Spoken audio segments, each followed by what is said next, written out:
नमस्कार, आप देख रहे हैं उत्तराखंड तक और मैं हूं आपके साथ सरिता तिवारी। जहां एक और आप देख रहे हैं कि जोशीमठ में लगातार भूधसाव हो रहा है और पूरा प्रदेश इससे झकझोर गया है, तो वहीं टिहरी की बात करें तो टिहरी जिले के घनसाली विधानसभा से गुजरने वाली भिलंगना नदी में बन रहे पावर प्रोजेक्ट जोशीमठ जैसे हालातों को दावत दे रहे हैं। आपको बता दें कि खतलिंग ग्लेशियर से निकलने वाले भिलंगना नदी में साल 2004 में 23 मेगावाट के विद्युत प्रोजेक्ट का निर्माण किया गया और जिसकी टनल की जो लंबाई थी लगभग 2 किलोमीटर थी। तो वहीं भिलंगना नदी में 2006 में 24 मेगावाट के भिलंगना पावर प्रोजेक्ट का भी निर्माण किया गया था।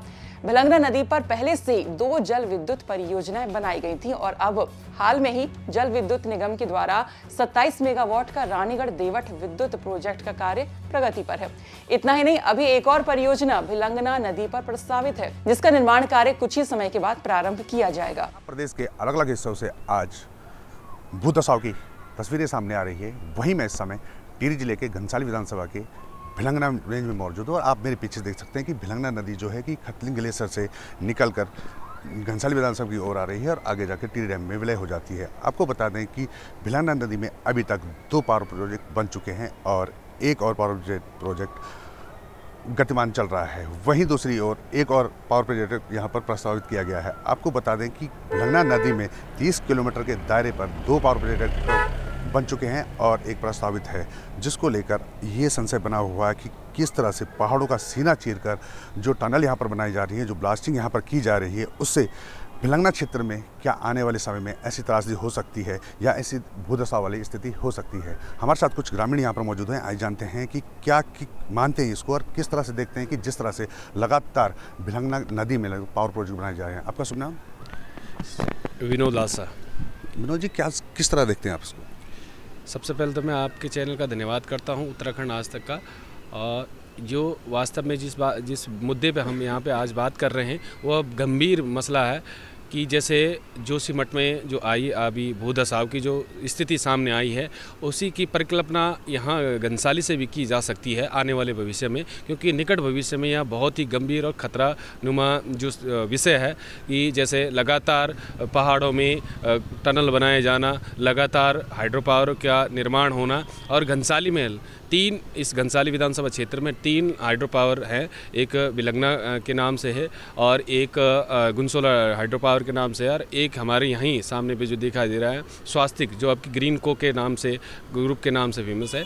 तो ये लगातार पहाड़ों में इस तरीके से हाइड्रो पावर का बनना और लगातार पहाड़ों का कटान होना, ब्लास्टिंग होना और ये पानी जो लगातार एक जगह पे एकत्रित होना, जिससे लैंडस्लाइडिंग की हमेशा स्थिति बनी रहती है। ये कभी भी यहाँ पे खतरे की आशंका बनी रहती है कि जो लोग जो है उत्तराखंड को जो है अपना उत्तराखंड मानते हैं, केवल जो है जब ये हाइड्रो पावर बनते हैं उन हाइड्रो पावर के केवल मालिक नाम के हैं वो, और वो दिल्ली में बैठ करके जो जिस तरह से साजिश रच उत्तराखंड को चीरने का जो साजिश कर रहे हैं, ये बड़ा दुर्भाग्यपूर्ण है।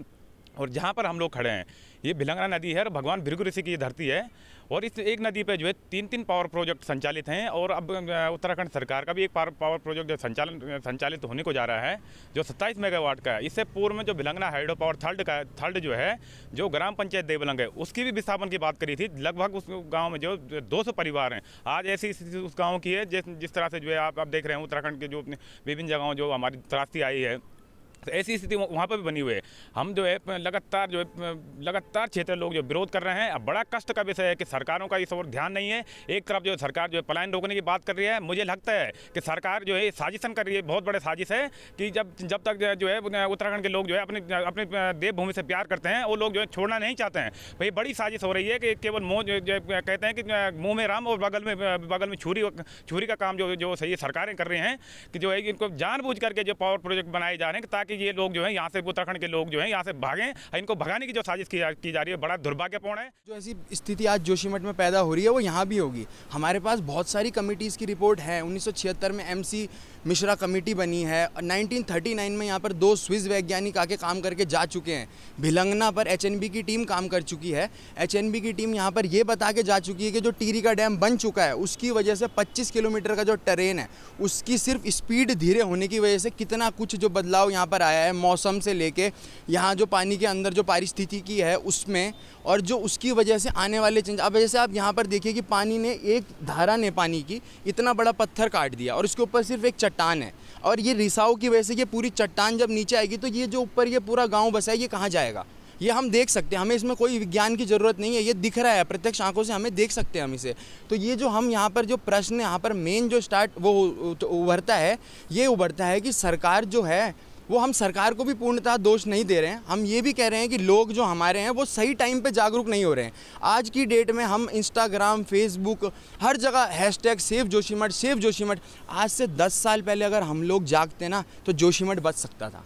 आज से अगर हम इतिहास पढ़ते हैं अपना तो ये कत्यूरियों की राजधानी है, और कत्यूरियों ने ये छोड़ी इसलिए है क्योंकि ये लैंडस्लाइड पे बसी हुई जगह है। हमारे डीपी डोभाल सर हैं, ग्लेशियोलॉजिस्ट हैं, वो बता चुके हैं कि ये ग्लेशियर की धरती थी, ये कोई बहुत बड़ी चट्टान नहीं है, ये लैंडस्लाइडेड की बजरी मिट्टी उसका इकट्ठा हुआ एक भांगुर बना हुआ है, जो पक्का भांगुर भी नहीं है, कच्चा है बहुत।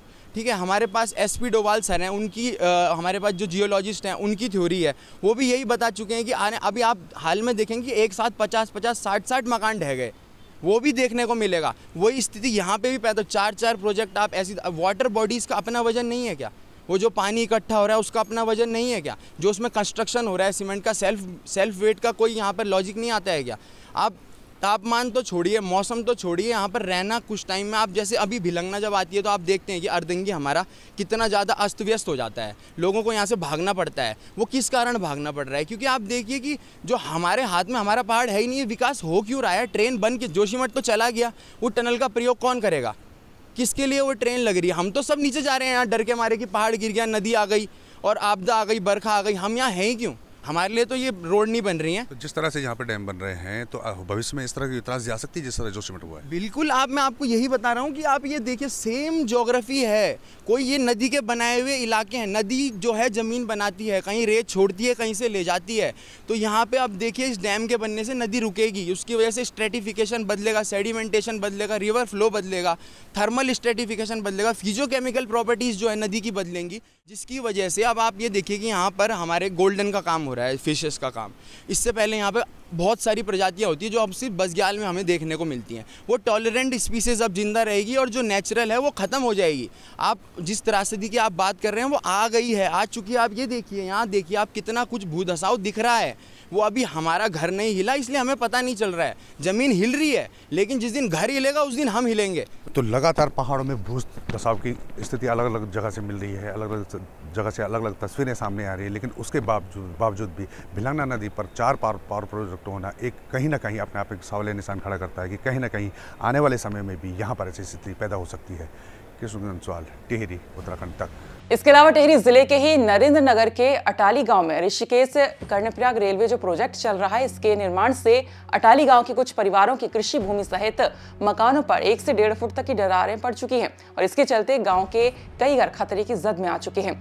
जानकारी बताते हैं कि पहाड़ों पर लगातार भूस्खलन सबसे बड़ा कारण पहाड़ों से की जा रही छेड़छाड़ है और कुछ लोग अपने निजी स्वार्थ और ज्यादा फायदे के लिए पहाड़ों में विद्युत परियोजनाओं का निर्माण करते हैं, जिनसे स्थानीय लोगों को तो फायदा नहीं हो पाता है, पर विद्युत परियोजना संचालक अपनी मोटी कमाई करता है।